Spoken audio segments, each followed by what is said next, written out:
तो अभी कल से स्टार्ट होने जा रहा है कार्तिक का लास्ट एकादशी। और इस महीने में भीष्म पंचक भी किया जाता है, जो भीष्म पितामह ने किया। तो भीष्म पितामह कोई साधारण व्यक्ति नहीं थे, जैसे कई लोग सोचते हैं कि भीष्म जो थे ये तो एक पांडवों के साथ इन्होंने साथ नहीं दिया। पांडवों के थे तो फेवर में, मगर अंत में इन्होंने कौरवों का साथ दिया। सत्य की जीत हुई, है ना, और बुराई की हार हुई। कई बार लोग ऐसे बोलते हैं और ने सत्य का साथ नहीं दिया। तो अब हम आज जानेंगे कि भीष्म पितामह ने कुछ चीजें ऐसी थी जो करी स्पेशल कार्तिक के महीने में, जिसको आज तक लोग, इस्कॉन के लोग, सभी भक्त फॉलो करते हैं। तो ये कोई साधारण बात नहीं है। भीष्म पितामह का जो वैराग्य था वो बहुत ही ऊंचा था। ठीक है, तो अब हम सबसे पहले बताएंगे भीष्म पितामह के बारे में। तो भीष्म पितामह का जो जन्म था, इनका जन्म में सबसे पहले नाम था देवव्रत। तो ये शांतनु और गंगा के आठवीं संतान थे। तो भीष्म के बारे में थोड़ा सा बताया जाएगा कि एक राजा थे, महाभिषेक, जिनका पुनर्जन्म हुआ था। बताते हैं, उनका पुनर्जन्म हुआ था। और दोबारा जो गंगा थी, इनका भी पुनर्जन्म हुआ था। तो बाद में यही आते हैं शांतनु गंगा के रूप में। तो जो शांतनु थे, शांतनु और गंगा के पुत्र कहलाए भीष्म, देवव्रत। मगर इनके बारे में बताया जाता है इनको इच्छा मृत्यु का वरदान प्राप्त था। जैसे कि एक बारी जब शांतनु थे, वो वन को जा रहे होते हैं। तो वन को जा रहे होते हैं, तो वन को जाते हुए आप जैसे जानते ही हैं, उनकी एक और मैरिज होती है। उनका नाम होता है रानी का सत्यवती। तो सत्यवती एक मछुआरे की बेटी होती है, और उनसे उनका एक पुत्र होता है। उनका नाम होता है विचित्र वीर्य। विचित्र वीर्य। तो शांतनु की वाइफ एक थी गंगा माता, एक थी विचित्र गंगा। ये जो गंगा नदी बहती है, ये गंगा मैया उनकी एक वाइफ भी थी। और एक उनकी वाइफ थी जिनको हम कहते हैं सत्यवती। तो सत्यवती के और शांतनु के पुत्र हुए विचित्र वीर्य। तो अब जब देवव्रत थे, ये इनका जो जन्म हुआ, ये आठवीं संतान थे। तो इनको एक वरदान मांगा था। एक उनसे रिक्वेस्ट मांगी थी गंगा देवी ने कि उनके 8 बच्चे होंगे। तो 8 वासु जो थे, 8 वसु ने पुनर्जन्म लिया था गंगा माता की कोख से। तो आठवीं जो संतान थी, तो उन्हें बोला था कि जो भी मैं तुमसे शादी करने को तैयार हूँ। वो शांतनु से कहती हैं, क्योंकि शांतनु एक बारी वनवास को होते हैं, वन को होते हैं, राजा होते हैं। उस समय उनने एक वचन मांगा था कि जो भी मैं कार्य करूं तुम मुझे रोकोगे नहीं। इस प्रकार से उनकी पहली 7 संतानें हुई। तो 7 संतानों को गंगा मैया ने बहाती चली गई। तो बहाती चली गई। आठवीं जो संतान थी, तो शांतनु, क्योंकि होता है ना पिता को कि मेरे पुत्र जो हैं बहे जा रहे हैं, ऐसा क्यों हो रहा है। तो जो 8 वसु थे उनको श्राप दिया गया था। वसु कौन होते हैं? ये देवता होते हैं। कौन कौन होते हैं वसु? तो एक है अर्थ। अर्थ का जो देवता है ना, बताया जाता है इनको धारा भी बोलते हैं। वाटर के अपा भी बोलते हैं। फायर को अनल भी बोलते हैं। विंड को अनिल भी बोलते हैं। सन को प्रत्युष कहते हैं। स्काई को प्रभास कहते हैं। मून को सोम। और बताते हैं मोशनलेस को ध्रुव। इस प्रकार से 8 क्या कहलाए, ये वसु भी कहलाते हैं। और 8 ये देवता भी हैं, अलग अलग। जैसे पृथ्वी के एलिमेंट्स होते हैं ना, भूमि, गगन, वायु, आकाश, अग्नि, नीर, इस प्रकार से। तो ये सारे 8 वसु थे। तो 8 वसु में से जो एक वसु थे, उनका नाम था द्याऊ। तो इन्हीं द्याऊ का पुनर्जन्म होता है भीष्म देव के रूप में, देवव्रत के रूप में। तो जब इनकी माता है, इनको श्राप मिला होता है। इन्होंने पिछले जन्म में क्या होता है, वशिष्ठ ऋषि जो होते हैं, तो द्याऊ की जो वाइफ होती है वो चाहती हैं कि जो वशिष्ठ हैं उनके पास एक बहुत ही सुंदर कामधेनु गाय थे। एक बारी विश्वामित्र मुनि ने उस कामधेनु गाय के लिए लड़ाई करी थी वशिष्ठ से।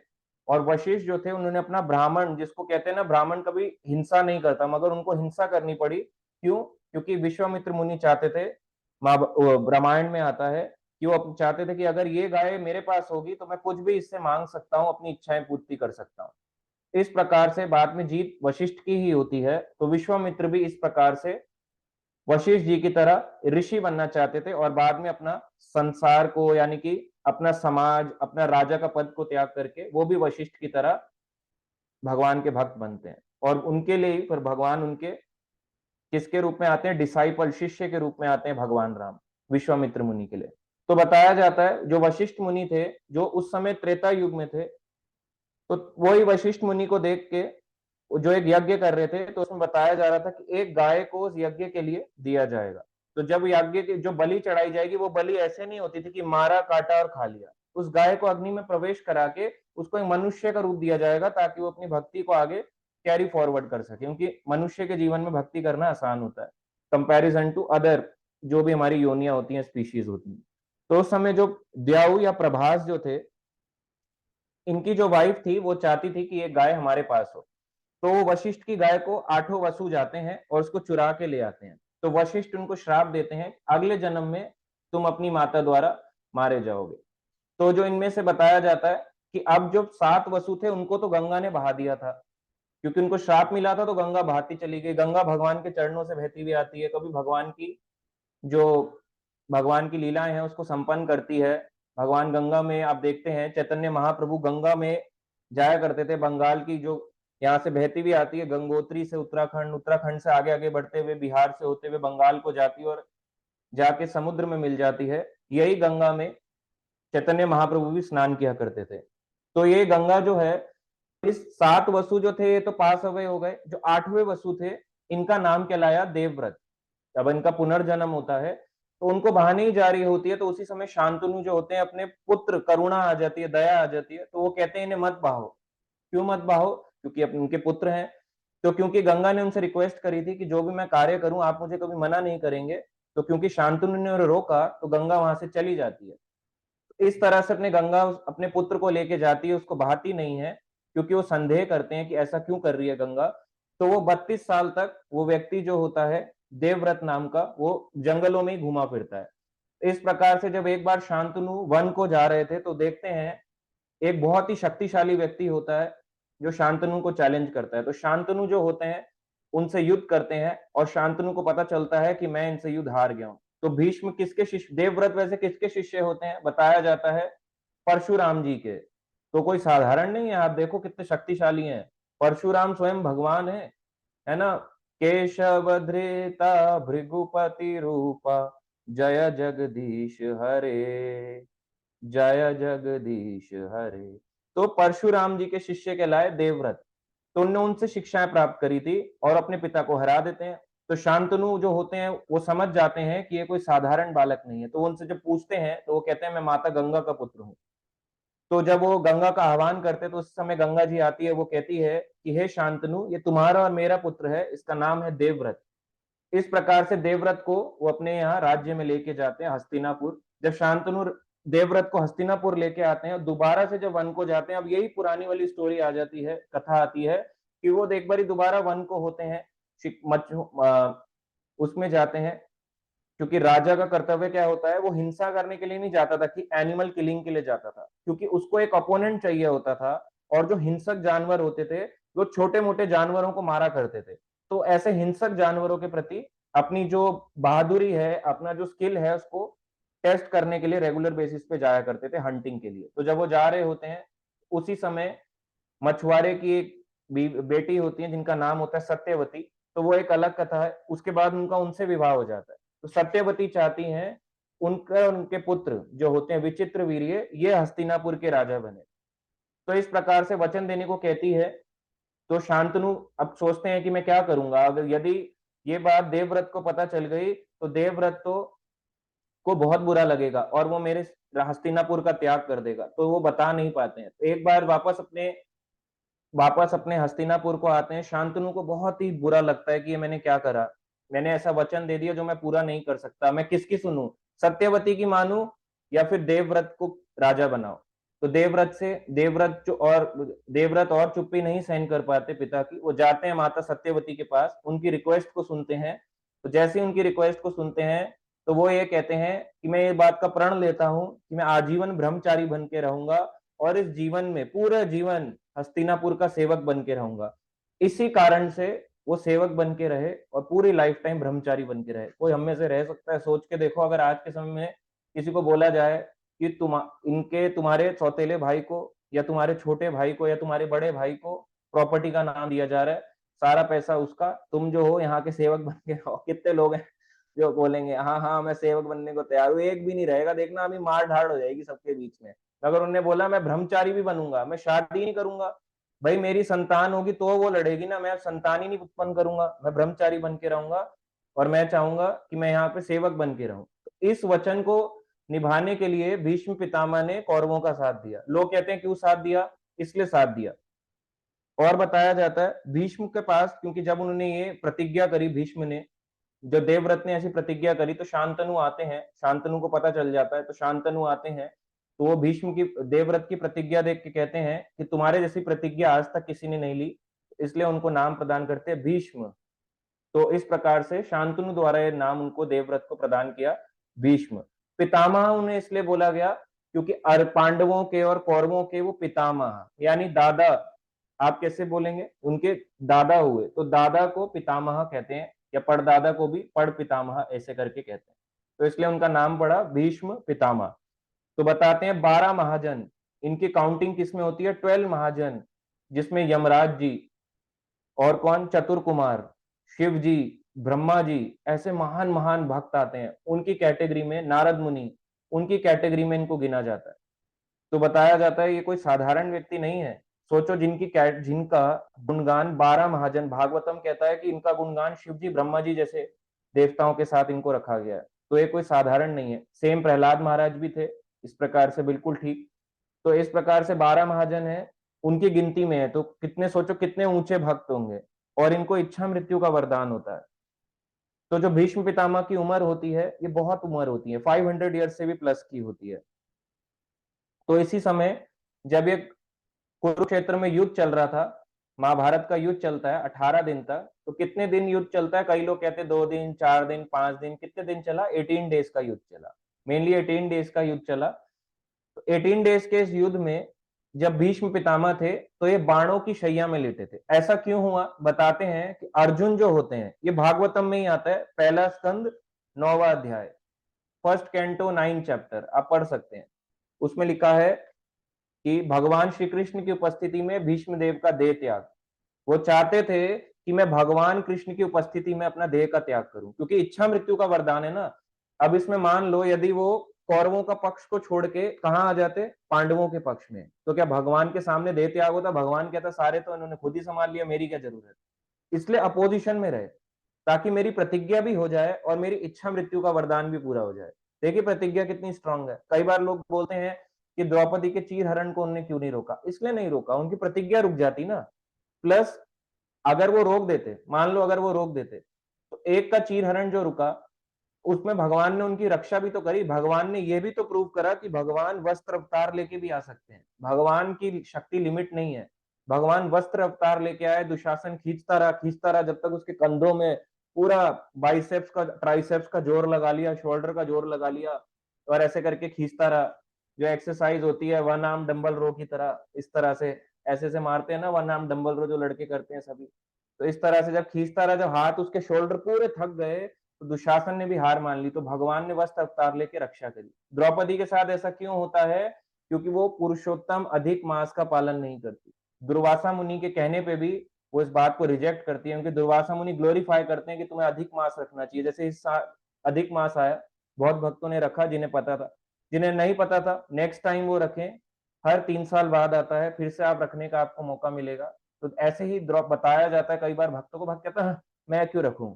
ऐसे ही देखो द्रौपदी ने भी रिजेक्ट किया था दुर्वासा मुनि की बात, इसलिए जो द्रौपदी थी उनकी ये दशा हुई, और उनको इसलिए ये सहना पड़ा। इसलिए भी क्योंकि भगवान की लीला में गलत चीजों में इंटरफेयर नहीं करना चाहते थे भीष्म पितामह। इंटरफेयर कर जाते तो क्या वो होती, क्या वस्त्र अवतार होता, क्या वो जो ये वाला जो कथन था कि उन्होंने पुरुषोत्तम अधिक मास का पालन नहीं किया, वो पूरा हो पाता। तो बहुत सारी चीजों को देखते हैं, शुद्ध भक्त की, वैष्णव का क्रिया मुद्रा आप नहीं जान सकते कि उसने ऐसा क्यों किया, उसके पीछे बहुत हाई पर्पस होता है वैष्णव का।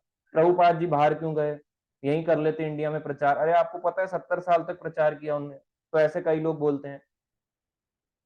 तो इस तरह से बताया जाता है कि भीष्म पितामह जो थे, इनका जो त्याग था वो बहुत ही बड़ा था, हम लोग इतना त्याग कभी भी नहीं कर सकते। तो इस प्रकार से जब ये विरोधी पक्ष से लड़ते हैं, कौरवों की तरफ से लड़ते हैं, तो बताया जाता है कि अब ये जो सेना होती है, युद्ध चल रहा होता है, तो दुर्योधन कहता है कि पितामह आप अपनी शक्ति जो है पूरी तरह से अपनी शक्ति का यूज नहीं कर रहे हो, है ना, आप तो पक्षपात कर रहे हो। तो दुर्योधन ने लांछन लगाया कि आप जो है पक्षपात करते हैं, आप विरोधी दल के साथ हैं, आप केवल दिखावा कर रहे हैं, छल कर रहे हैं हमारे साथ यहाँ रह के, आप उन्हें मार नहीं रहे हैं। तो इस प्रकार से, क्योंकि कृष्ण पार्थ के सारथी थे और भगवान की उपस्थिति में ही वो चाहते थे भीष्म पितामह की मेरा देह त्याग हो, तो इतने उन्होंने जो एरोज होते हैं, बाण होते हैं, वो चलाने शुरू किए कुरुक्षेत्र के युद्ध स्थल में कि सारे के सारे जो पांडव हैं उनका विध्वंस हो जाए। तो उनने कई लाखों सेना को मार डाला भीष्म पितामह ने। तो कुरुक्षेत्र में बताया जाता है कि जो भी वहां पे शरीर त्याग करता है ऊंचे ऊंचे लोकों को जाता है, कोई स्वर्ग लोक को या मुक्त हो जाता है। मेनली कहने का मतलब है वो नरक को नहीं गए, जिन्होंने भी कुरुक्षेत्र के युद्ध स्थल में अपने प्राण त्यागे ऐसे नहीं नरक को गए, क्योंकि क्षत्रिय जब प्राण त्यागता है तो बताते हैं स्वर्ग लोक में जाता है या ऊंचे लोकों को जाता है। तो इस प्रकार से वो ऊंचे लोकों को गए। तो जब ये युद्ध चल रहा था तो उन्होंने ऐसे बाण चलाए कि कई बारी बताते हैं कि पांडवों के जो अपने हाथ के जो उनके थे भाले, हथियार, धनुष बाण आदि, वो गिर जाते थे, वो इतना वेग को सह नहीं पाते थे। इतनी स्ट्रॉन्ग तरीके से जब वो तीर को चला रहे थे तो वो चाहते थे कि जो कृष्ण है उनका जो अपना वचन है हथियार ना उठाने का वो टूट जाए। मगर भगवान देखो, भगवान का वचन जो है वो कभी टूटता नहीं है। तो भगवान आए, भगवान बताते हैं कि पहिया लेके ऐसे करके दौड़ रहे होते हैं भीष्म के, आपने देखा होगा पहिया लेके ऐसे भीष्म के पीछे दौड़ रहे होते हैं कि वो मारने के लिए।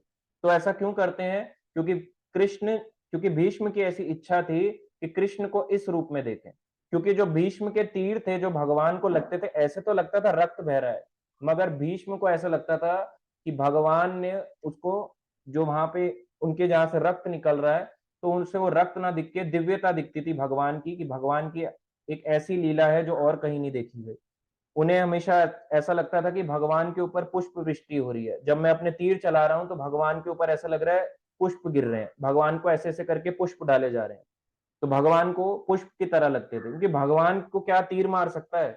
कई लोग कहते हैं बलखा तीर्थ है, वहां पे भगवान कृष्ण के पैर पे तीर लगा, मर गए। अरे सोचो, जो इतनी भीष्म के तीर से नहीं मरे वो एक तीर से मर जाएंगे क्या? बलखा तीर्थ है गुजरात में, बोलते हैं वहां पे मारा बेचारे, बहुत दुख की बात है, एक तीर से चल बसे।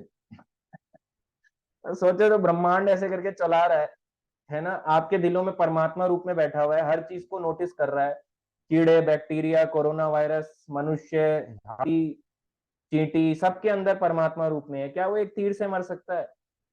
तो भगवान की लीला थी, अंतर्धान होने की लीला, डिसअपियर होने की लीला। तो भगवान को जो तीर पड़ रहे थे वैसे लग रहा था भगवान को पुष्प पड़ रहे हैं, बाहर से दिख रहा है खून आ रहा है भौतिक संसार के लोगों को, मगर भगवान को लग रहा है मेरे पे फूल फेंके जा रहे हैं, और भीष्म खुश हो रहे हैं। इस प्रकार से पहिया लेके दौड़ते हैं। तो भगवान ने भी अपनी प्रतिज्ञा नहीं तोड़ी। देखा जाए तो भगवान ने कहा ना मैं अस्त्र उठाऊंगा ना शस्त्र उठाऊंगा, तो भगवान ने अस्त्र कहाँ उठाया? पहिया ना तो अस्त्र में आता है, क्या वो धनुष है, क्या वो भाला है, शस्त्र है? अस्त्र एक होता है फेंक के लड़ने के लिए, जैसे बाण चलाना, एक होता है गदा तलवार आदि से लड़ना, ऐसा कुछ भी नहीं है। एक पहिया है, पहिए से क्या कोई मर सकता है? रथ का पहिया लेके दौड़ रहे हैं, क्योंकि भीष्म की ऐसी इच्छा थी कि वो इस प्रकार से भगवान को देखें। अंत समय बताते हैं, जब बाणों की शैया में अर्जुन को कहते हैं कि तुम तीर चलाओ, अर्जुन पहले मना करते हैं कि हमारे पितामह है। तो भगवान के कहने पे, क्योंकि अर्जुन को पूरा भगवत गीता भी सुनाया, स्टार्टिंग लड़ाई होने से पहले ही भगवत गीता सुना दिया गया था। तो उस प्रकार से जब अर्जुन ने अपने बाण छोड़े तो भीष्म पितामह उन बाणों की शैया पे लेटे, और वहां पे बाणों की शैया पे जब लेटे तो कुरुक्षेत्र में एक जगह है जिसका नाम है बाण गंगा तीर्थ। अर्जुन ने बाण चला के गंगा को प्रकट किया ताकि उनके मुख में प्रवेश कर जाए, उन्हीं की तो माँ है, भीष्म की माता ही तो है गंगा, उनके मुंह में प्रवेश कर जाए, उनको पानी देने के लिए बाण गंगा तीर्थ अर्जुन ने वहां पे कुरुक्षेत्र में प्रकट किया। आज भी वो जगह है, आप वहां जाएंगे तो वहां पे गांव है, इधर आसपास सारे खेत हैं, ज्यादातर वहां कोई नहीं आता है। भीष्म पितामह बने हुए हैं, बाणों की शैया पे लेटे हुए हैं, बेड ऑफ एरोज। कई बार लोग बोलते हैं कि ऐसा क्यों हुआ कि उन्हें बाणों, एग्जैक्टली बाणों पे ही क्यों लिटाया गया, किसी और चीज पे क्यों नहीं लिटाया गया? तो बताते हैं कई वर्षों, कई जन्मों पहले भीष्म पितामह एक राजा के पुत्र थे, और राजा के पुत्र कैसे होते हैं, अलग अलग जैसे करते हैं ना, स्पोर्ट्स करते हैं, हंटिंग करते हैं। तो बताते हैं तीर से ऐसे सांप को पकड़ के झाड़ी पे फेंक देते हैं। कई बार बताता है कि लिजर्ड होती है, कई बार सांप होता है, मगर मुख्यतः ये है कि उन्होंने ऐसा कई जन्म पहले किया था। तो जब वो इस तरह से वो फेंकते हैं तो जो सांप होता है ऐसे तड़पते हुए छटपटाते हुए अपने प्राणों का त्याग करता है धीरे धीरे करके। इतने जन्मों पहले जो उनने सांप को फेंका था, उसी का बताते हैं कि उनका रेसिप्रोकेशन हुआ। एक तो ये है, और दूसरा जो हमने बताया 8 वसु थे, 8 वसु में से उनका नाम था प्रभास। तो उन्हीं प्रभास का पुनर्जन्म होता है वशिष्ठ के श्राप से, गंगा देवी कोख से 8वीं संतान के रूप में वो जन्म लेते हैं। ठीक है, तो ये दोनों कारण बताए जाते हैं। तो जब कुरुक्षेत्र में इस तरह से लेटे होते हैं बाणों के उस पे, तो बताते हैं उसी समय भागवतम में एक श्लोक आता है 1.9.4, यानी first canto 9th chapter 4th number verse, यानी पहला स्कंद 9वां अध्याय 4था नंबर श्लोक। तो क्या आता है, सूत गोस्वामी कहते हैं भागवतम में, दृष्ट्वा निपतितं भूमौ दिवाच्युतम इव अमरम प्रणेमु पांडवा भीष्मम सा अनुगा सह चक्रिणा। आकाश से गिरे देवता के समान, यानी भीष्म देव को देख के भूमि पर लेटे देखकर पांडव सम्राट युधिष्ठिर ने अपने छोटे भाइयों तथा भगवान श्री कृष्ण सहित उन्हें प्रणाम किया। तो भगवान ने भी उन्हें प्रणाम किया भीष्म देव को देख के, कि भीष्म की प्रतिज्ञा देखो और भीष्म का वचन देखो कि मैं तो प्राण त्यागूंगा तो केवल भगवान के आगे। क्या आपको इच्छा मृत्यु का वरदान है? कितनी बड़ी बात होती है इच्छा मृत्यु का वरदान होना। लोगों की तो डेथ हॉस्पिटलों में हो जाती है, ऐसे करके मर जाते हैं, अरे विल लिखनी रह गई। विल लिखनी रह गई ना, क्या सोचा अंत समय में विल रह गई, तो अब विल में अब क्या दोबारा पुनर्जन्म लेना पड़ेगा, है ना। कई लोग अपने नोटों का वो करते हैं, नोटों का स्मरण करते हैं अंत समय में, यार नोट रह गए बैंक में, खाते में ये वाले नोट थे, 5 अकाउंट बनाए थे, इसमें 10 लाख की एफडी, इसमें 10 लाख का इंश्योरेंस, इसमें 5 लाख का ये, 5 लाख का। भगवान कहते हैं बड़ा ही आ सकता है पैसों से, इसको पैसों में रखने वाला कीड़ा बना दो, पैसों को cut cut cut cut cut करके खाता रहेगा। बैंक की तिजोरी में एक छोटा सा कीड़ा बना देंगे, देखिए बहुत छोटे छोटे कीड़े होते हैं, इनको करो तो उड़ जाते हैं, कभी कभी कागज पे आ जाते हैं, तो कागज खाने वाला कीड़ा बनाएंगे, क्योंकि किससे आ सकती थी? नोट से। तो भगवान की ग्रंथों पे नहीं बैठेगा, कहां बैठेगा? नोटों पे। उन नोटों, पुराने नोटों को कच कच कच कच करके खाएगा, धीरे धीरे, पता भी नहीं चलेगा कि खा रहा है। तो इन लोगों को कीड़ा बना देते हैं। कई लोग अपने घर से बहुत आसक्त होते हैं, है ना, छोड़ना ही नहीं चाहते घर को, कहते हैं जहां भी हूं बस मुझे घर दिखता रहे, तो उनको चूहा बना देते हैं या छिपकली बना देते हैं। फिर लोग बोलते हैं ये रो मारो छिपकली को, ऐसे करके झाड़ू लेके जाते हैं, बाद में पता चलता है अरे ये तो दादी माँ थी। तो अपनी दादी माँ को छिपका, आप सोचो अगर पिछले जन्म की आकर आपके ऐसे करके मारने जा रहे हो, क्या पता हो आपके घर में इतनी आसक्ति थी, वही छिपकली बन के आ गई हो। तो इच्छा मृत्यु का वरदान बहुत बड़ी चीज होती है। आपको अगर सोचो इच्छा मृत्यु का वरदान मिले, तो आप नहीं चाहोगे क्या मैं अपनी इच्छा से प्राण त्याग करूं? पर भक्त के साथ होता है क्या? ऐसा नहीं होता। ऐसे ही शिला प्रभुपाद जी भी थे, देखो उन्होंने सारे प्लानिंग्स करी, मगर अंत समय में वापस वृंदावन में ही आके अपने शरीर का त्याग किया। तो उनका शरीर भी सामान्य नहीं था, दिव्य शरीर था। उनका जो मन बुद्धि अहंकार था वो नष्ट हो जाता है। बताते हैं समाधि उनको दी जाती है जिनका बाहरी शरीर, फिर बीच में होता है मन बुद्धि अहंकार, फिर होती है आत्मा। जिनका मन बुद्धि अहंकार खत्म हो जाए, खत्म होने का मतलब है false ego, false mind, false intelligence बदल जाए ट्रू माइंड, ट्रू ईगो और ट्रू इंटेलिजेंस में। तो ये जो बीच का है बॉडी, जिसे सूक्ष्म शरीर कहते हैं, सटल बॉडी कहते हैं, जब ये नहीं रह जाती आपकी, तो आपका शरीर डायरेक्ट आत्मा के संपर्क में आने से दिव्य हो जाता है। तो प्रभुपाद जी का शरीर दिव्य था। कई लोग बोलते कैसे, एक बारी प्रभुपाद को बोला कि आप तो कहते हो हर समय सतत कीर्तन करो, तो आपको तो सतत कीर्तन करते नहीं देखा, आपको देखे हैं कभी आप ट्रांसलेट कर रहे होते हो, कभी बात कर रहे होते हो, कभी प्रसाद पा रहे होते हो, अलग अलग चीज करते हुए देखा है। तो प्रभुपाद ने कहा, है ना, इधर आओ, अपनी कान मेरी पीठ पे लगाओ। तो उसको पीठ पे जैसे कान लगाता है तो आवाज सुनाई देती है, हरे कृष्ण कृष्ण कृष्ण हरे हरे, हरे राम राम राम हरे हरे। कान लगा के सुन रहा है व्यक्ति, पीठ पे कान लगा के सुनने में भी उसको हरे कृष्ण महामंत्र सुनाई दे रहा है प्रभुपाद जी की बॉडी से। ऐसा क्यों? क्योंकि मन बुद्धि अहंकार जो प्रभुपाद का था, false mind, false intelligence, false ego, ये नष्ट हो चुका था, और पहले से ही नष्ट था। मुक्त जीव थे जिनके बारे में भविष्यवाणी हो रही है, तो साधारण जीव तो नहीं हो सकते। तो उन्होंने आके देखो, उनको भी अपनी इच्छा मृत्यु आए तो वृंदावन में अपने प्राण को, अपने जो है शरीर का छोड़ के गए। तो वह ऐसे ही जो भीष्म पितामह थे, बताते हैं इन्होंने अपने हिसाब से इच्छा मृत्यु का इनको वरदान था, इसलिए अपने प्राणों का जो त्याग था एकदम इन्होंने नहीं किया। तो बता रहे हैं कि इन्होंने उत्तरायण का वेट करा, उत्तरायण उत्तरायण का इसलिए वेट करा क्योंकि बताते हैं जब सूरज उत्तर की ओर को आता है तो ऊंचे लोगों की प्राप्ति होती है, और दक्षिणायन में जब 6 महीने के लिए सूर्य दक्षिण दिशा की ओर आता है तो नीचे के लोगों की प्राप्ति होती है। अब कोई बोलेगा सूर्य उत्तर की ओर कैसे आता है, सूर्य तो हिलता ही नहीं है, साइंस तो बताती है एक जगह सन खड़ा हुआ है ऐसे करके। साइंस को मत पढ़ो, साइंस में बहुत डिस्टरबेंस है। कई बार लोग कहते हैं पढ़ाई में मन नहीं लग रहा। आज एक है भक्त हमारे साथ, उनके घर से कॉल आता है तो वो कहते हैं हमारा बच्चा जो है हमें बहुत दुख लग रहा है कि आपके साथ जुड़ गया, अभी तो उसकी उम्र भी नहीं थी, फेल हो गया आपकी वजह से, मार्क्स अच्छे नहीं आए हैं, तो वो मेरे को दोष देना चाह रहे थे। मैंने कहा तो क्या होगा। तो उन्होंने मुझे ये बताया, वो कहते हैं कि एक भक्त थे तो उन्होंने मुझे, उनके मदर ने बोला कि आप जो है ना ब्रेन वॉश कर रहे हैं, ये सब कर रहे हैं, गलत गलत बोला। आप सब ऐसे ऐसे करते हैं, छोटे छोटे बच्चों को पकड़ते हैं, घर गृहस्थी छोड़ देंगे, माँ बाप की नहीं सुनेंगे तो कहाँ जाएंगे। तो इस तरह से बोला तो पहले सुना, फिर मैंने उनको बोला यदि आप उनके माँ बाप हैं, आप क्या चाहेंगे, दादा दादी की सुने कि ना सुने। कहते हैं हाँ ये तो हम चाहते हैं दादा दादी की सुने। अच्छा परदादा पड़ दादी की, हाँ उनकी भी सुने।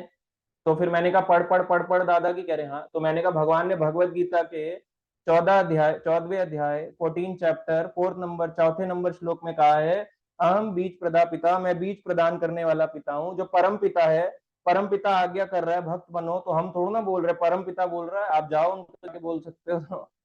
तो कह रहे नहीं नहीं, आप समझे नहीं मेरी बात को। मैंने कहा शायद आप नहीं समझे, आपने कहा कि दादा दादी की मान सकता है, परदादा परदादी की मान सकता है, तो परम पिता की क्यों नहीं मान सकता, माननी चाहिए।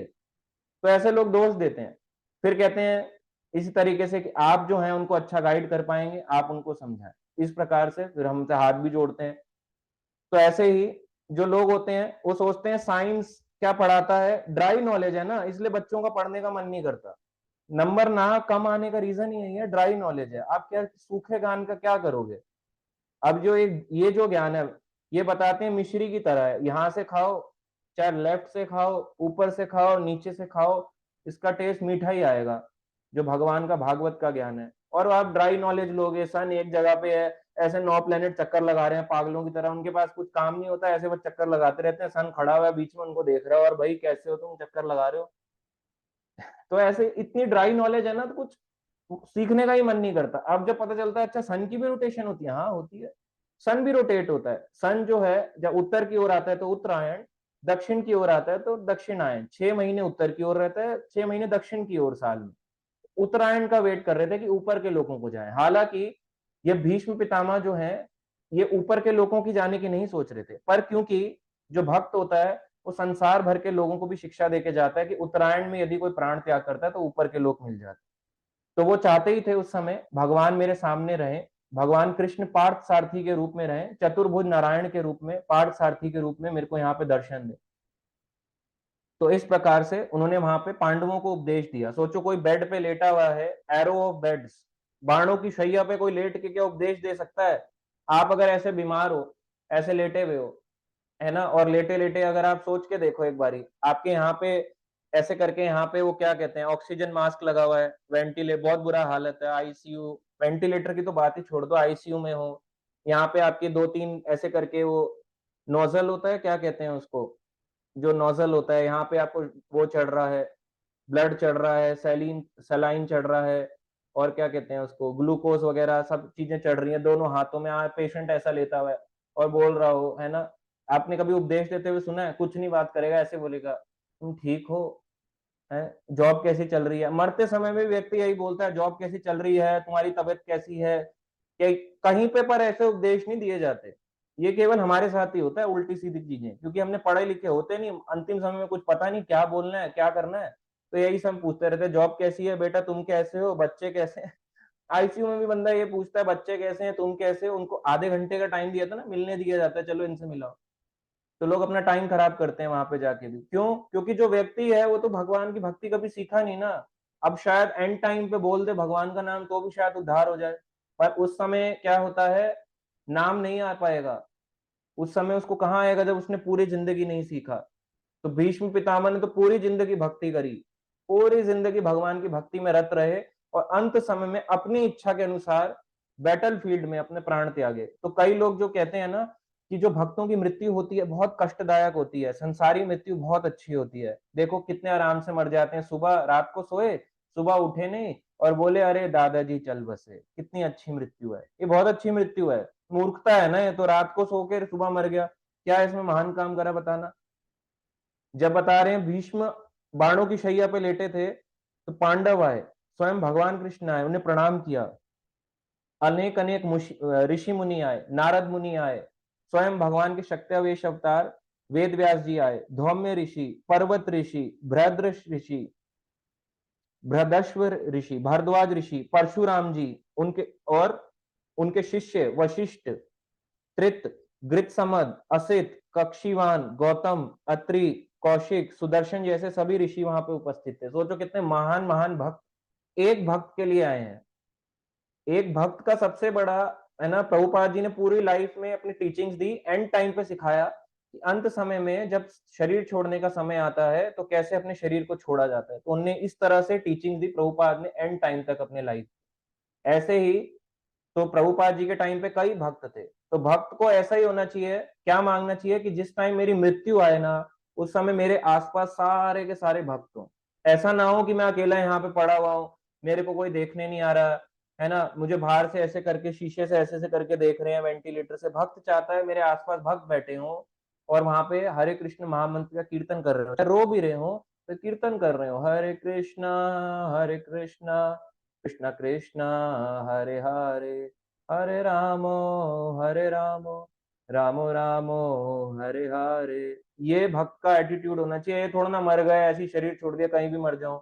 यही मांगना चाहिए कि जिस दिन मेरा फाइनल टेस्ट आएगा उस दिन मुझे फेल मत होने देना। हे कृष्ण, हे पार्थ सारथी, हे गोविंद, जिस रूप को आप सबसे ज्यादा पसंद करते हैं, गौर निताई जगन्नाथ जी, कि मैं अंत समय में मेरे सामने भक्त हूँ, आपके कीर्तन चल रहा हो, केवल आपका स्मरण हो।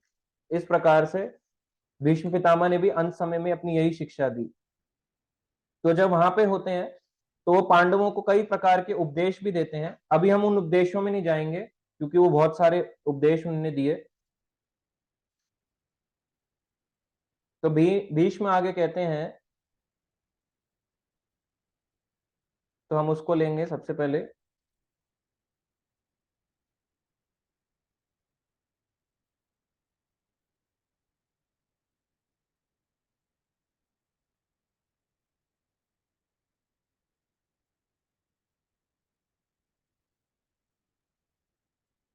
भगवान को देखो क्या कह रहे हैं भीष्म पितामह, कहते हैं फर्स्ट कैंटो 9 चैप्टर 37 नंबर श्लोक में भीष्म पितामह ने उपदेश भी दिए।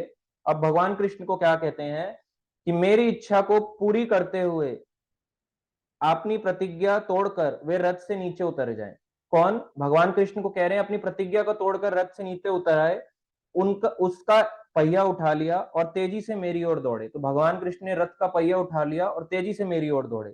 जिस प्रकार कोई सिंह किसी हाथी को मारने हेतु दौड़ पड़ता है, इसमें उनका उत्तरीय वस्त्र भी रास्ते में गिर गया था। तो उनका जो वस्त्र थे वो भी रास्ते में गिर गए थे। केवल क्यों? क्योंकि भीष्म पितामह चाहते थे कि रथ लेके अंत समय में भगवान के दर्शन इस प्रकार से हो कि जब मैं बाणों की शैया में लेटने वाला हूं और मेरे लिए भगवान आए, अपने भगवान मजबूर हो जाएं रथ का पहिया उठाने के लिए, अपनी प्रतिज्ञा को भगवान तोड़ दे। भीष्म की प्रतिज्ञा नहीं टूटेगी, भगवान की प्रतिज्ञा टूट जाएगी। तो भगवान अपने भक्त के लिए अपनी भी प्रतिज्ञा को तोड़ देते हैं, मगर देखा जाए तो पूर्ण रूप से नहीं तोड़ा। ना अस्त्र उठाए ना शस्त्र उठाए, पहिया उठाया। तो मारने नहीं दौड़ रहे थे क्योंकि उनकी इच्छा थी भीष्म की। इसलिए तात्पर्य में प्रभुपाद जी कहते हैं, यद्यपि कुरुक्षेत्र का युद्ध सैन्य सिद्धांतों पर लड़ा गया था, लेकिन साथ ही साथ खेल भावना भी थी, मानो वह दो मित्रों के बीच होने वाला युद्ध हो। ऐसा लग रहा था दो फ्रेंड्स के बीच में युद्ध हो रहा है, प्रभुपाद जी बता रहे हैं। तो दुर्योधन ने भीष्म को कहा, आलोचना की कि वो अर्जुन से स्नेह ज्यादा करते हैं, इसलिए उनसे मारने में झिझकते हैं। तो भीष्म देव ने अपनी प्रतिज्ञा ली, अगले दिन में पांचों पांडवों का वध इसी काम के लिए बनाए गए विशेष हथियारों से कर देंगे। उन्होंने प्रतिज्ञा ली कि तुमने मुझे बोला है ना, आलोचना कर रहा हूं मैं, तुम्हारे साइड नहीं दे रहा, अगले दिन इनको पांचों पांडवों का वध कर दूंगा। लेकिन अर्जुन ने चालाकी से दुर्योधन से वे तीर प्राप्त कर लिए और भीष्म देव को यह समझते देर न लगी कि यह भगवान श्री कृष्ण की चाल है। अतः भीष्म देव ने प्रतिज्ञा की, अगले दिन भगवान श्री कृष्ण को अस्त्र उठाना ही पड़ेगा, अन्यथा उनका मित्र अर्जुन मारा जाएगा। तो क्योंकि अर्जुन मर ना जाए, अब भगवान देखो अर्जुन को भी बचाना है और भीष्म की भी प्रतिज्ञा पूरी रखनी है, अपनी प्रतिज्ञा तोड़ डालो और अपनी भी पूरी पूर्ण रूप से ना तोड़ो, केवल पहिया लेके भागो। ऐसे नहीं पहिया लेके फेंक दिया ले फ्रिस्बी की तरह फेंक दिया, ऐसे नहीं। लोगों को डाउट होता है ना, पागलों वाली बातें करते हैं। तो अगर उन्हें पहिया फेंकना ही था तो ऐसे क्यों उठाएंगे? ऐसे सुदर्शन को भी तो भेज सकते थे, ऐसे भी तो भेज सकते थे। तो भगवान भक्त की इच्छा पूर्ति करने के लिए कुछ भी करते हैं। दूसरे दिन भीष्म देव ने इतना भयानक युद्ध किया कि अर्जुन तथा भगवान श्री कृष्ण दोनों ही संकट में पड़ गए। अर्जुन लगभग हार ही चुका था, परिस्थिति इतनी नाजुक थी कि वह भीष्म देव द्वारा अगले ही क्षण मारे जाने वाला था। उस समय भगवान कृष्ण ने भक्त भीष्म देव की प्रतिज्ञा का मान रखकर उन्हें प्रश्न करना चाहा, क्योंकि यह उनकी अपनी प्रतिज्ञा से इतनी अधिक महत्वपूर्ण था। भगवान कह रहे हैं मेरी प्रतिज्ञा इतनी महत्वपूर्ण नहीं है, भीष्म की प्रतिज्ञा ज्यादा महत्वपूर्ण है, नहीं तो कल को लोग क्या बोलेंगे, भीष्म ने अपनी प्रतिज्ञा तोड़ दी। तो भगवान ये सिखाना चाहते थे कि अगर फॉलो ही करना है ना तो इनकी तरह बनो।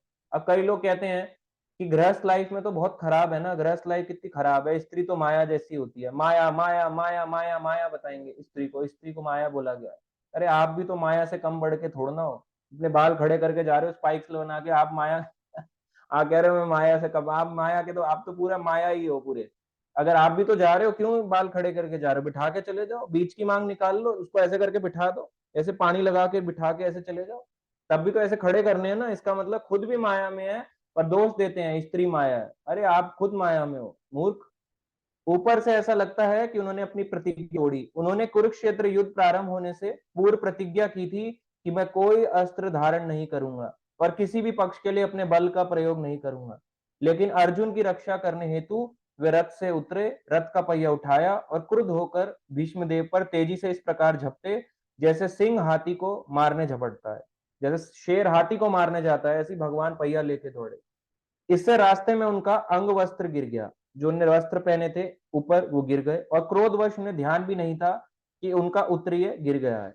तब भीष्म देव ने तुरंत हथियार डाल दिए और स्वयं अपने प्रिय प्रभु भगवान श्री कृष्ण द्वारा मारे जाने हेतु खड़े हो गए। तो भगवान ने खुद भी नहीं मारा, क्रेडिट्स किसका चाहते थे? अर्जुन को हो। खुद मार देते तो फिर क्रेडिट्स भगवान का आ जाता। फिर अपना पहिया लेके दौड़े, भीष्म ने अपने हथियार डाल दिए, तो अब अर्जुन को बोला अब तुम तीर चलाओ। तो इस प्रकार से निसंदेह अर्जुन की मृत्यु की कोई संभावना नहीं थी, क्योंकि साक्षात श्री भगवान रथारूढ़ थे। लेकिन चूंकि भीष्मदेव चाह रहे थे कि भगवान कृष्ण अपने मित्र को बचाने हेतु हथियार उठाए, अतः भगवान ने ऐसी स्थिति उत्पन्न कर दी, अर्जुन की मृत्यु सन्निकट जान पड़ी। वे भीष्मदेव के समक्ष यह दिखाने हेतु आए कि भीष्मदेव की प्रतिज्ञा पूरी हो गई और उन्होंने पहिया उठा लिया। तो भीष्म की प्रतिज्ञा और अर्जुन की प्रतिज्ञा भी ना टूटे। भगवान इस तरीके से सारी चीजों को बैलेंस करके चलते हैं। आपको नहीं पता चलेगा मेरे साथ ऐसा क्यों, मेरे साथ ऐसा क्यों, मेरे साथ ऐसा क्यों, मेरे साथ ऐसा क्यों।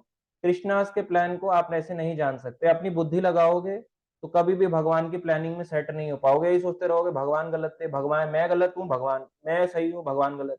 यही चलता रहेगा हमेशा। आगे आता है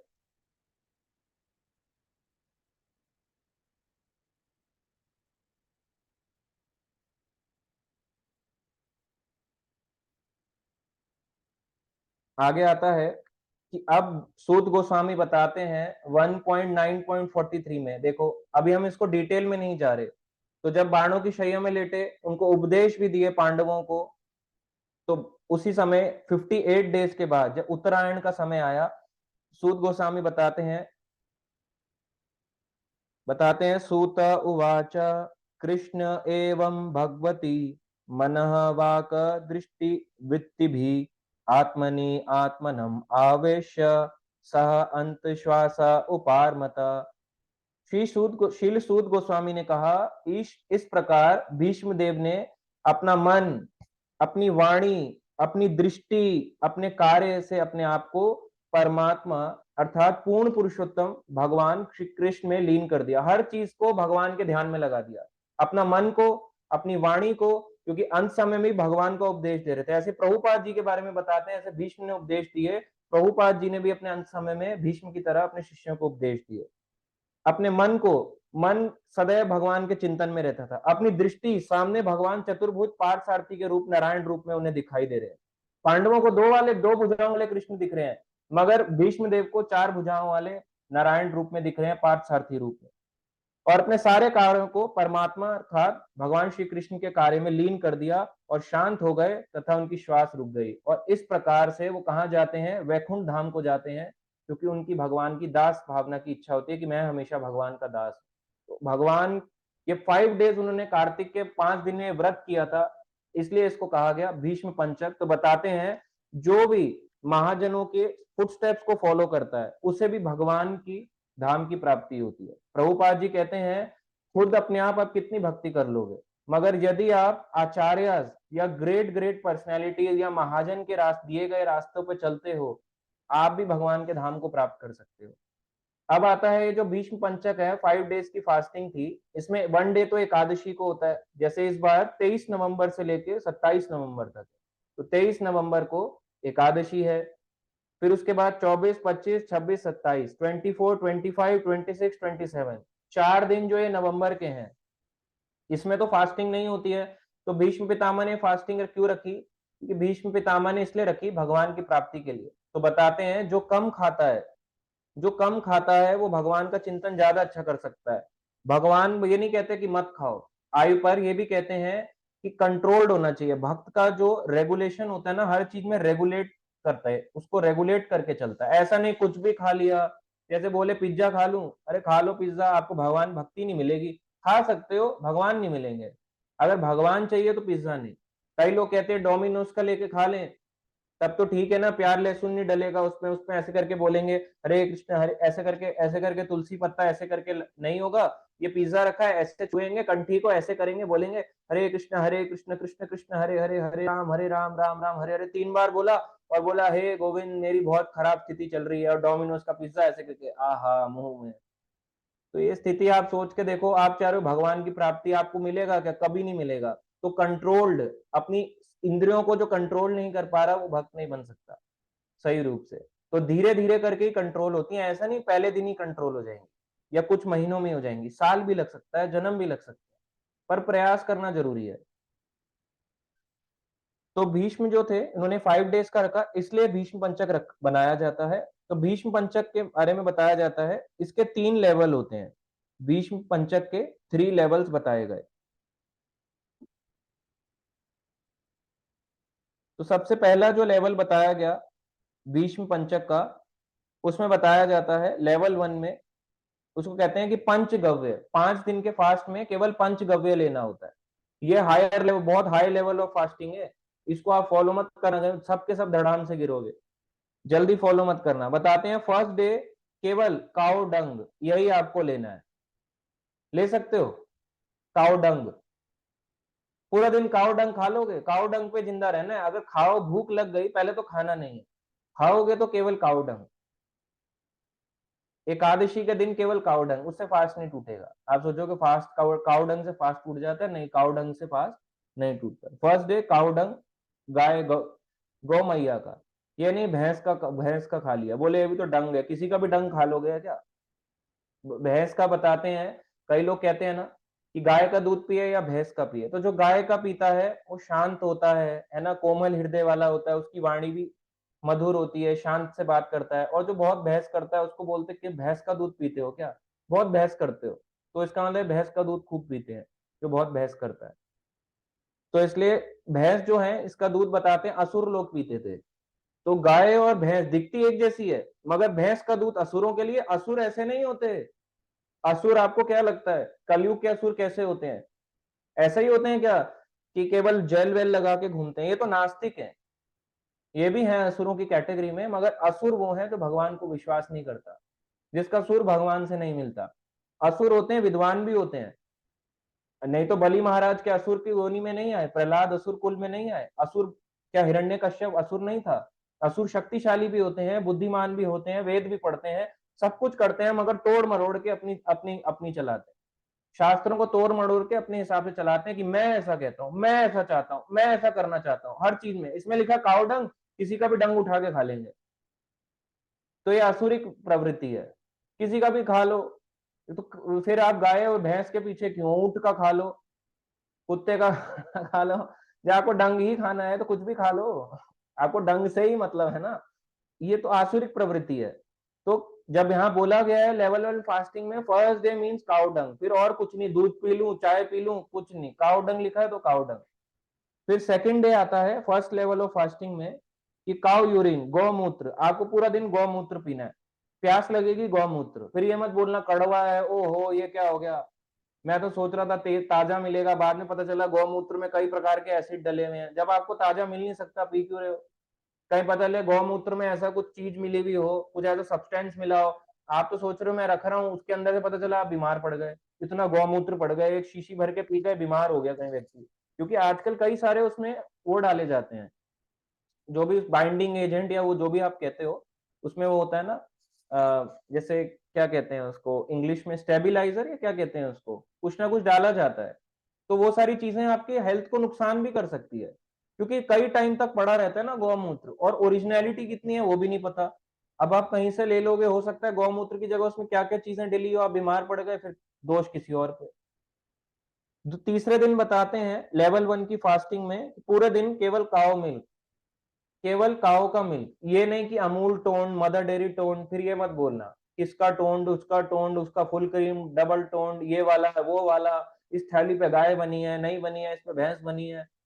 तो ऐसी बातें फिर मत करना। फिर गाय मतलब गाय, ताजा गाय का होना चाहिए। फिर ऐसा मत करना ये थैली वाला पी लू, वो थैली थैली की फोटो आ रही है ग्रुप में, थैली थैली हो गई, कौन सा ब्रांड, कोई और ब्रांड प्रमोट हो रहा है ग्रुप के अंदर, लेक्चर नहीं हो रहे, केवल थैली प्रमोट हो रही है। तो काउ मिल्क यानी फिर शुद्ध गाय का दूध मिल सकता है, ठीक है, नहीं मिल सकता तो उस हिसाब से हमें देखना चाहिए कि हम कर सकते हैं नहीं।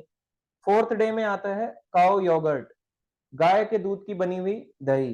फिर वही बात आती है इसमें कि गाय के दूध की यदि बनी हुई दही आपको मिलती है तो ठीक है, नहीं मिलती तो फिर तो अब जो दूध आता है वो तो पैक्ड मिल्क होता है, किसका होता है, शैम्पू है, सोप है, भैंस, ऊंट, जीब्रा, किस किस का मिलाया हमें भी नहीं पता। फिर आता है फिफ्थ डे में all products of the cow mixed. Fifth day में सारे प्रोडक्ट्स को मिक्स कर दो, अब इसको लेना है, गौमूत्र को, गोबर को, गाय को, गाय के दूध को और दही को, चारों को मिक्स करो और फिर लेना है 5वें दिन। ले सकते हो पूरे 5वें दिन तक। कितना टफ फास्टिंग है। ऐसी फास्टिंग ये बताई गई, वैसे तो बताया गया भूखा रहना, अगर आप पूछोगे लेवल 0 क्या है, भूखा रहो, कुछ नहीं खाना 5 दिन तक, केवल हवा पानी। तो अगर ये बहुत भयानक है तो लेवल 1। अब लेवल 1 भी नहीं हो पाता तो बताते हैं, जैसे हम जीव हैं तो हम सब लेवल 2 पे आएंगे फिर। तो बताते हैं कि लेवल 2 फास्टिंग फिर हम कर सकते हैं, उसमें क्या क्या ले सकते हैं।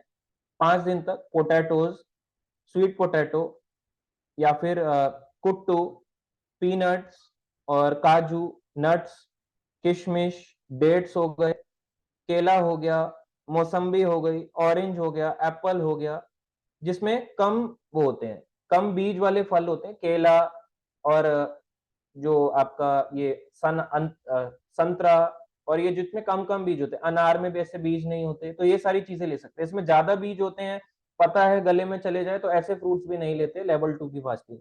ये हार्ड फास्टिंग है। आगे बताया जाता है जो भी इसमें बहुत सारे fruits with lots of seeds are said to be avoided. कौन कौन से? गुआवा, पोमग्रेनेट, अनार भी बोला गया है, कभी होते भी हैं कभी नहीं भी होते, होंगे तो फिर आपको उसको निकालना पड़ेगा एक एक सीड को। कुकुम्बर, खीरा भी नहीं लेते हैं क्योंकि इसमें भी बहुत सीड्स होते हैं, तो उस केस में फिर हमें अवॉइड करना चाहिए। आगे आता है, अब अगर ये दो कोई ले रहा है, सेकंड लेवल ऑफ फास्टिंग कर रहा है तो भी ठीक है, अगर कोई इसके सेकंड लेवल भी नहीं होती तो वो थर्ड लेवल ऑफ फास्टिंग कर सकता है, जिसे कहते हैं हविष्य। हविष्य में बताया गया है पद्म पुराण में, गरुड़ पुराण में, स्कंद पुराण में, हरि भक्ति विलास में, एक ग्रंथ है जो अलग अलग ग्रंथों का सार बताता है, इस्कॉन में मिलता है। हरि भक्ति विलास लिखा सनातन गोस्वामी ने कि कलयुग के जीव इतने पुराण नहीं पढ़ सकते, तो हरि भक्ति विलास पढ़ो। हरि भक्ति विलास जो है इस्कॉन में भी मिलता है, इंग्लिश में है, अभी हिंदी में नहीं है। इसका हिंदी वर्जन आता है जिसमें सारा तो नहीं है पर मैक्सिमम टॉपिक्स को कवर किया गया है, वो है उत्तम श्लोक। उत्तम श्लोक नाम से एक बुक आती है इस्कॉन में, दो मोटी मोटी बुक्स आती हैं अलग अलग टॉपिक्स पे, पर वो बिगिनर्स के लिए नहीं है। उसमें श्लोकाज हैं टॉपिक वाइज, कि जिसने पहले से बहुत सारी चीजें पढ़ा हो, कुछ कुछ रेफरेंस चाहिए हो अलग अलग पुराणों का, तो वो ले सकता है। तो इस प्रकार से उसमें आता है हरि भक्ति विलास में भविष्य के बारे में। तो भविष्य क्या है, हरि भक्ति विलास में आता है, तो एक तरह की खिचड़ी है, भविष्य को खिचड़ी भी बोला जाता है। क्या क्या यूज करना है? राइस, प्योर काओ घी भविष्य के लिए, cow milk and cow cream, sea salt यानी काला नमक, बनाना, है ना, और वीट, वीट यानी कि आटा, आटा जो होता है, कोकोनट वाटर, फ्रूट्स और रूट्स जैसे कि आलू वगैरह, ये सब चीजें यूज कर सकते हैं। मगर ये जो भविष्य होता है ये थर्ड लेवल ऑफ फास्टिंग है, मगर ये उनके लिए है जो सेकंड पे नहीं फॉलो कर पाए। जो सेकंड नहीं कर सकता फिर वो 3 डेज तक यही खाए। तो पर ये ऑप्शनल फास्टिंग है, कोई ये ना सोचे कि ये थोपी जा रही है, मैं नहीं कर सकता, मेरी हेल्थ खराब है, मैं बीमार हूं। फास्टिंग का मतलब है ना, लेस ईटिंग, मोर चैंटिंग, मोर हियरिंग, मोर रीडिंग, मोर डिवोशनल सर्विस। ऐसा ना हो कि सब कुछ लेस हो रहा है, आदमी 5 दिन तक पड़ा हुआ है, हाय सोच रहा है 5 दिन तक कब आएगा, 5वां दिन इंतजार करूंगा मैं, जल्दी आए 5वां दिन, और अपना फोन चला रहा है, देख रहा है सारे खाने की वीडियो, कौन सा टेस्टी है, 5वें दिन के बाद तुरंत से ये बनाऊंगा। ऐसी फास्टिंग का कोई फायदा नहीं है। बेटर है फिर आप खाओ पियो और एकादशी रखो, अगले 4 डेज आप मत रखो। यदि आप एकादशी रख रहे हो, बाकी 4 डेज नहीं रख रहे, तो भी आपको पाप नहीं लगेगा, क्योंकि ऑप्शनल फास्टिंग है ये, कंपल्शन फास्टिंग नहीं है। मगर जो और अपनी भक्ति को इनहेंस करना चाहता है, शुद्ध भक्ति की ओर जल्दी जल्दी आगे बढ़ना चाहता है, तो वो रखता है। पर फिर वही कंडीशन आता है, प्रभुपाद जी कहते हैं यूटिलिटी इज द प्रिंसिपल। आप देखो, यदि आपकी हेल्थ नहीं अलाउ कर रहे, मत करो। यदि आपको पता है कि मैं बीमार हूँ, खांसी जुकाम है, सर्दी बुखार है, और अभी मैं नया हूँ, मुझसे नहीं हो पाएगा, तो कोई बात नहीं, भगवान सब जानते हैं आपकी परिस्थिति। यदि आप ये सोचते हो कि मेरी हियरिंग रीडिंग चैंटिंग खराब होती है जब मैं नहीं खाता, तो कोई बात नहीं, भगवान आपकी परिस्थिति जानते हैं। पर ऐसा ना रीडिंग चैंटिंग कर रहे हो ना वो कर रहे हो, तो अगर आप वो कर रहे हो तो फिर रखो। ऐसा नहीं कि उनको कॉम्प्रोमाइज नहीं करना है, तो अगर आप कॉम्प्रोमाइज कर गए फिर फायदा नहीं है। तो ये 3 लेवल ऑफ फास्टिंग है, लेवल 1, लेवल 2, लेवल 3। ज्यादातर इस कौन के भक्त लेवल 2 पे रहते हैं। लेवल 1 फास्टिंग 99.99% भक्त नहीं कर सकते, बहुत टफ है। या फिर 5वें दिन भूखे रहना और भी टफ है। अब आता है कि अगर कोई लेवल 1, लेवल 2 या लेवल 3 इस तरह की फास्टिंग में चला रहा है, तो अब एकादशी के बाद अगला द्वादशी के दिन बोला जाता है ना, फास्ट ब्रेकिंग टाइम, पारण का समय। तो उस दिन क्या करें? अगर वो लेवल 2 या लेवल 1 पे चल रहा है, लेवल 3 में तो फिर भी आ जाता है ना, राइस आ जाता है, वीट आ जाता है, लेवल 1 और 2 को फॉलो कर रहा है, तो क्या करे? या फिर बिना खाए अपना बिता रहा है, तो बताया जाता है द्वादशी के दिन फास्ट ब्रेकिंग टाइम में छोटा सा दाना ले ले अन्न का, चाहे रोटी का हो या फिर राइस का हो, और उसको पा करके अपने फास्ट को ब्रेक कर ले, महाप्रसादे गोविंदे मंत्र बोले, उसको ग्रहण करे और उसको ब्रेक कर ले फास्ट। तो फिर अगले 4 डेज तक वो उसी तरीके से चलाए जैसे वो चला रहा था, या तो पूरे भूखे रह के, या लेवल 1 पे, या लेवल 2 पे, या लेवल 3 पे, फिर फर्दर कैरी ऑन करना चाहिए इस तरह से। और अगर नहीं हो सकता, एकादशी तो जरूर रखें, फिर जैसे बाकी डेज में अन्न लेते हैं, अन्न वाला प्रसाद ले सकते हैं, उसका कोई पाप नहीं है। बोले पाप लग गया, तो ऐसा कोई नहीं है पाप। और जब ये खत्म कब होता है? जैसे ही 5th डे आता है, जैसे 23 तारीख से स्टार्ट हुआ 27 नवंबर तक, 23 नवंबर से 27 नवंबर तक, तो 27 नवंबर सनसेट के बाद जब सूर्य अस्त हो जाता है, तो उस समय आप अन्न लेके इसको ब्रेक कर सकते हो, सेम 5th डे के सूर्य अस्त पे। फिर उसके बाद आप पूरे दिन अन्न ले सकते हो फर्दर डे में, और नेक्स्ट डे से फिर अन्न ले सकते हो जैसे रेगुलर लेते हैं।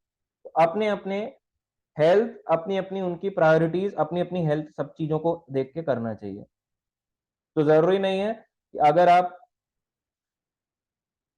नहीं कर सकते तो भगवान दुखी हो जाएंगे या आपसे गुस्सा हो जाएंगे। बताया जाता है कि ब्रह्मा जी नारद मुनि को कहते हैं स्कंद पुराण में कि हे नारद, जो कार्तिक कार्तिक मंथ है, ये भगवान केशव को बहुत प्रिय है ना, और जो भी कार्तिक के मंथ के व्रतों, इन सभी नियमों का पालन करता है, वो भगवान केशव का बहुत अति प्रिय हो जाता है। तो इसलिए कार्तिक के महीने में जितनी भी चीजें आती हैं, लोग अपने अपने अनुसार पालन करते हैं। तो अपने हिसाब से देखें आप कितनी है। बाकी इसके बारे में ग्लोरिफिकेशन बहुत सारा है, पर हम बहुत डीप में नहीं जाके, क्योंकि हर तरह के हमारे साथ भक्त हैं, एकदम से हम नियम फेंक नहीं सकते कि करो करो करो। तो अपने हिसाब से देखें, ऑप्शनल के रूप में भी ले सकते हैं, पर एकादशी मस्ट है। ये ना सोचें कि 5 डेज में से एकादशी काट देता हूँ, एकादशी तो मस्त है। अगर आप भक्ति में आगे प्रोग्रेस करना चाहते हैं, एकादशी में अन्न खाएंगे जरूर पाप लगेगा। बाकी बेशक कोई बात नहीं, ऑप्शनल है, भगवान सबको जानते हैं, ऑप्शनल को फिर ऑप्शनल भी रख सकते हैं, पर एकादशी जरूर है। ठीक है, तो अभी नेक्स्ट क्वेश्चंस लेंगे हम, जिन जिन के क्वेश्चंस हैं इससे रिलेटेड, भीष्म पंचक, एकादशी या कोई भी और फर्दर क्वेश्चन है कि क्या खाएं क्या ना खाएं, इससे रिलेटेड ज्यादातर खाने का ही आता है, कोई ये नहीं पूछता कि 5 दिन क्या करें। तो पूछ सकते हैं जो भी आपको लगता है क्वेश्चन डाउट है।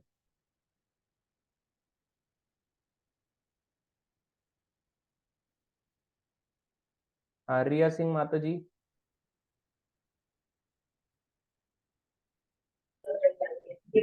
हरे कृष्णा प्रभु जी।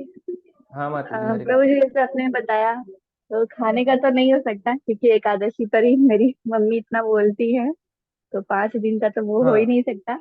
लेकिन हाँ, मेरा फर्स्ट टाइम है, तो मैंने पहले तो सोचा था कि जिस सब्जेक्ट मैं करूंगी, क्योंकि पहले से मैंने इसके बारे में सुना था, आज पूरा डिटेल पता चला। तो प्रभु जी, मैं अपनी चैंटिंग बढ़ाऊं तो भी हो सकता है, क्योंकि अभी अभी मेरी स्टडी चल रही है, तो सिर्फ मैं चैंटिंग ही बढ़ा सकती हूँ और कुछ नहीं। हाँ, वो भी कर सकते हो, ये भी अच्छा नियम है, इतना हार्ड। मेनली क्या है, more devotion, less eating more devotion, तो वो भी कर सकते हो। अगर आप अन्न ज्यादा खाते हो तो जहां 4 रोटी खाते हो 3 खाते हो 2 हम्म। कर लो, 4 खाते हो 3 कर लो, अपने हिसाब से फॉलो करना है। कभी नियम कॉपी पेस्ट नहीं किए जाते हैं कि हम कॉपी पेस्ट करेंगे, वो कर रहे हैं हम भी कर लेते हैं, शायद भक्ति मिल जाएगी, हो सकता है वो फॉलो कर रहा हो, कई साल कई जन्मों की भक्ति लेके आ रहा हो। दूसरी चीज है कि हो सकता है वो फॉलो कर रहा हो मगर पढ़ ना रहा हो। अगर पढ़ाई नहीं हो रही, चैंटिंग में नींद आ रही है, दिमाग खराब हो रहा है, कुछ करने का मन नहीं कर रहा है, इससे अच्छा तो खाओ पियो और व्रत तब करो, वो ज्यादा अच्छा है। खाता पीता फास्ट हाँ जी रखना प्रभु ज्यादा जी। अच्छा है, बजाय कि इसके कि सर दर्द हो, चक्कर आए, हेल्थ में इश्यू आए। हाँ, और प्रभु जी सेकंड क्वेश्चन था कि भगवान को ये मार्गशीर्ष मंथ क्यों प्रिय है इतना, ये भगवान मतलब। ने इसलिए बोला है क्योंकि इस समय भगवत गीता बोली गई मार्गशीर्ष के महीने में, कुरुक्षेत्र के युद्ध स्थल में। अच्छा, थैंक यू प्रभु जी। हरे कृष्णा। हरे कृष्ण माता जी। यश प्रभु जी। प्रभु जी, माता जी भी सुन रही थी, तो उनका क्वेश्चन है कि वो अभी एकादशी नहीं करती, तो उनको एकादशी करनी चाहिए या नहीं करनी चाहिए, पूछ रही है। देखो, करनी तो चाहिए एकादशी, एकादशी वो में कह अन्न रहे हैं खाने कि से खाने बताया से पाप पाप लगता लगता है। हाँ, लगेगा ही वो तो, है, लेकिन करना उनकी चाहिए। कंडीशन ठीक नहीं है, मतलब उनको शुगर है और खाना नहीं खा जाती तो शुगर उनकी आगे पीछे हो जाती है। शुगर की दवाइयां लेके भी रख सकते हो, और आलू कुट्टू वगैरह भी ले सकते हो, ये सारी चीजें ली जा सकती हैं फास्टिंग में। बहुत भक्त अच्छा। रखते भी हैं, लेते भी हैं, तो ये आप भी ले सकते हैं अगर उनको ऐसा है। स्टार्ट करने के लिए ऐसा कर सकते हैं, आगे भी कर सकते हैं, मेडिसिन से फास्ट नहीं टूटता। बोलना चाहिए श्री विष्णु श्री विष्णु श्री विष्णु, और पानी के साथ मेडिसिन ले सकते हैं जब भी हो, चाहे फास्ट हो नॉन फास्टिंग डे हो, श्री विष्णु बोल के पानी के साथ 3 बार बोल के ले सकते अच्छा, मैं बताऊंगा उन्हें, क्योंकि प्रभु जी उनका अभी ऑपरेशन भी हुआ है ना, तो अभी से हो हैं। पाएगा ठीक या है, नहीं पता देख नहीं। लो जैसे हेल्थ उनकी कंसिडर कर पाती है, हेल्थ हो पाता है तो। ठीक है प्रभु जी। ठीक है, अभिमन्यु प्रभु जी। जी। हरे कृष्णा प्रभु जी, धन्यवाद, प्रणाम। प्रभु जी, आज का सेक्शन बहुत अच्छा लगा। प्रभु जी, मेरा एक क्वेश्चन है कि भगवान श्री कृष्ण ने कुरुक्षेत्र की युद्ध भूमि को क्यों चूज किया? और भी तो अच्छे मतलब वो थे, मतलब जगह कुरुक्षेत्र प्लेस। इसलिए बोल कुरुक्षेत्र इसलिए बोला गया, एक तो धर्म क्षेत्र भी कहलाया कुरुक्षेत्र, इनकी राजा कुरु महाराज यहाँ पे आए, परशुराम जी जी यहाँ पे आए, इसलिए वो भगवान की भगवान ने क्यों चुना, भगवान तो भगवान से पूछना पड़ेगा। जी पर जी जी वहां पे, जी हाँ, पर ये मेनली उसी की वजह से चुना गया है कि यहाँ पे परशुराम भी आए, कुरु महाराज भी आए, इस प्रकार जी से यहाँ पे बताया गया कि ये पवित्र स्थल बताया गया, और यहाँ पे जो भी अपने प्राणों का त्याग करेगा वो ऊंचे सीधा ही ऊंचे लोकों को जाएगा। जी जी।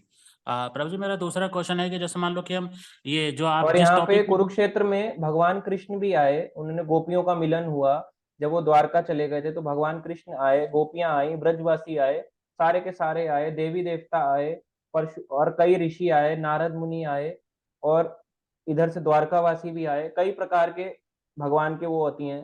फिर वहां पे एक जगह है जहाँ पे वो सब मिले, ब्रजवासी और कृष्ण, सन्निहित सरोवर कुरुक्षेत्र में। तो वहां पे इतनी सारी लीला स्थली होने के कारण भगवान ने इसलिए कुरुक्षेत्र को चुना, जहाँ पे हर प्रकार के लोग आए। वृंदावन में द्वारकावासी कभी नहीं आए थे, वृंदावन को भगवान डिस्ट्रॉय नहीं कर सकते थे, क्योंकि जब इतना होगा तो आसपास की जगहों में डिस्ट्रक्शन भी तो बनेगा लड़ाई के दौरान। तो इसलिए जो कुरुक्षेत्र था वहां पे हर कोई आया था, इसलिए उसे पवित्र भूमि इसलिए बोला गया कि हर किसी के आने की वजह से वो पवित्र भूमि बन गई। जी जी। प्रभु जी, जैसे मान लो कि किसी डिवोटी के पास अगर मान लो एकादशी मतलब ये पंचमंत्र जो आप जो बता रहे भीष्म वाला, वो रखे या फिर मतलब ये सारी एकादशी रखे, मतलब कौन श्रेष्ठ है, मतलब सबसे देखा जाए तो? सारी एकादशी रखना ज्यादा बेटर है। अगर वो नए हैं तो एकादशी तो वैसे भी रखनी ही चाहिए, इसमें जी कोई जी वो जी। नहीं है चॉइस रखना है नहीं रखना। भीष्म पंचक नए हैं तो ऑब्वियसली वो नहीं रख सकता, हेल्थ इश्यू है नहीं रख सकता। अपने जी जी अपने जी। अकॉर्डिंग देखना चाहिए कि कितना मैं कर पा रहा हूँ। तो ये भीष्म पितामह ने जो किया, तो हम बताया जाता है भागवतम में कि जो अगर हम महाजनों को फॉलो करते हैं तो हमारे शुद्ध भक्ति की जा राह को जल्दी मिलते हैं। मगर ऐसा ना हो कि महाजन को फॉलो तो कर रहे हैं, महाजन जैसा बन नहीं रहे, गुस्सा आ रहा है 5 दिन में पोनी मार रहे हो, और उसके बाद गाली गलौज चल रहा है 5 दिन तक, खाना नहीं आया वो नहीं आया, दिमाग खराब है इन लोगों का। तो उससे तो अच्छा है हम्म। खाओ पियो फास्ट रखो। तो प्रभु जी ये तो खाओ निर्जला पियो। फास्ट हुआ, तो निर्जला फास्ट हुआ ये तो, वैसे देखा जाए तो। जैसे नहीं नहीं, आप, निर्जल का है। जैसे मान लो अभी माता जी ने क्वेश्चन पूछा ना कि हम मेडिसिन जो है, जैसे आपने बोला श्री विष्णु विष्णु करके हम मेडिसिन ले सकते पानी के साथ, तो फ्रूट्स तो उसमें ले सकते नहीं ले सकते, ये मैं पूछ रहा था एकदम। हाँ ले ये सकते हैं, पूछना। लेवल 2 में तो ले सकते हैं, बिना सीड्स हाँ, वाले फ्रूट्स को लिया जा सकता है। जी जी जी जी जी, धन्यवाद प्रभु जी, यही क्वेश्चन था। हरे कृष्ण। देवांश यादव प्रभु जी। जी हरे कृष्णा प्रभु जी। हाँ जी। तो प्रभु जी, मेरा मेरा प्रश्न था कि जब जैसे भगवान का दंडवत प्रणाम करना चाहिए, तो दंडवत भगवान के श्री विग्रह के मुख, जहाँ भगवान का श्री विग्रह के मुंह है उस तरफ करना चाहिए, कि उसके राइट साइड में करना चाहिए? भगवान को लेफ्ट रख के, मान लीजिए भगवान इधर खड़े हैं ऐसे करके, ऐसे करके खड़े हैं, ये देख रहे हो आप, मैं इधर को खड़ा हूं तो मेरे को ऐसे प्रणाम करना है। ये व्यक्ति है ऐसे है, भगवान इधर है, ये भगवान का फेस इधर है और भक्त का फेस इधर है, तो ऐसे करके प्रणाम करना है, ताकि अपने लेफ्ट साइड को रखना है भगवान को। मतलब मान लीजिए भगवान सेंटर में है, तो मुझे अब उनके हमारे लेफ्ट होने जो चाहिए, जैसे मेरे हमारे लेफ्ट साइड। एक भैया है, वो बता रहे थे कि राइट साइड। नहीं, लेफ्ट साइड को, भगवान को लेफ्ट मैं साइड समझा को नहीं, फिर से प्रणाम बता। कर।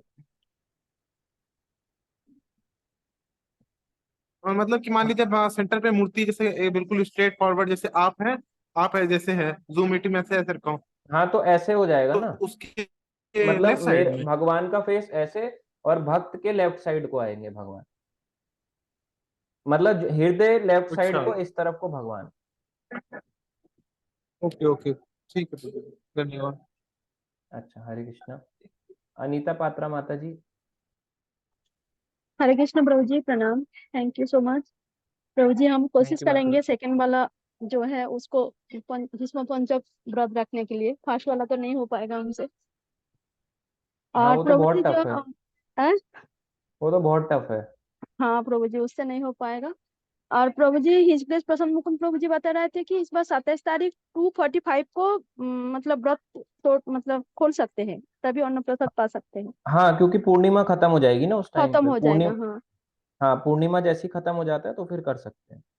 हाँ, और फॉलो में वो सब नहीं लेना, जैसे आपने अभी बताया बहु बीज वाला, जैसे हाँ वो शसा। लेवल 2 में होता है, लेवल हाँ 2 में हाँ। ये है। तीसरे लेवल में हविष्य है कि बार बार जब भूख लगे हविष्य ही खाना है, फिर कितना हविष्य तो फिर बनाओगे, अगर इतनी खिचड़ी अच्छा, बनाते तभी बनाते तो एकादशी नहीं सर रहता फट इसलिए जाएगा। अन्न ले सकते हैं वो नहीं, हविष्य से। एकादशी को छोड़ के 4 डेज बाकी फिर वो अन्न ले सकते हैं, भविष्य वो हरि अच्छा भक्ति अच्छा। विलास में बताया गया, बट कितना भविष्य खाएगा कोई हाँ वो तो है 4 दिन प्रभु तक। बात तो ये है ना, बिना बीमार भी नहीं है, बिना वजह कह रहा खिचड़ी खिला रहे हो मुझे। जी।